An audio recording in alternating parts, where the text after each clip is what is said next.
এটাই হারুন বাবুর্চির বড় বাপের পোলায় খায় ঠোঙ্গায় বলে নিয়ে যায়। রাজধানী চকবাজার শাহী মসজিদের সামনে শত বছরের পুরাতন এই ইফতার বাজার রোজার প্রথম দিনেই জমজমাট ক্রেতা বিক্রেতার হাক ডাকে।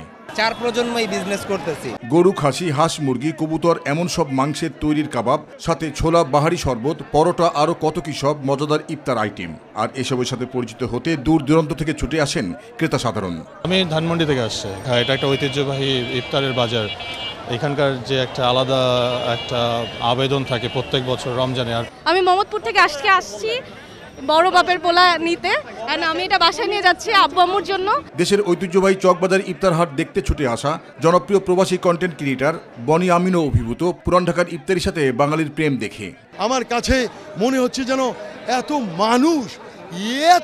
মানুষ কিভাবে তারা এখানে এসে শপিং করে। বড় বাপের পোলা খায়, সব বাপের পোলা খায়, কিন্তু জাতির আব্বার পোলারা কিছু খায় না। ওরা সকলের ভেতরে, ওদের জন্য আমার একটু করুণা।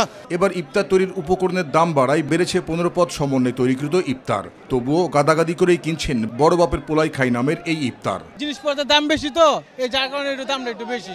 প্রজন্ম পর প্রজন্ম আমরা বড় বাপের পোলা, সুতি কাবাব, টিকিয়া কাবাব এগুলো কিনতে হয়। বিগত বছরের চেয়ে এই বছর একটু দাম বেশি। রোজার প্রথম দিনে ইফতার বাজার স্বাস্থ্যসম্মত কিনা সেটির মনিটরিংও ছিল বেশ চোখে পড়ার মতো।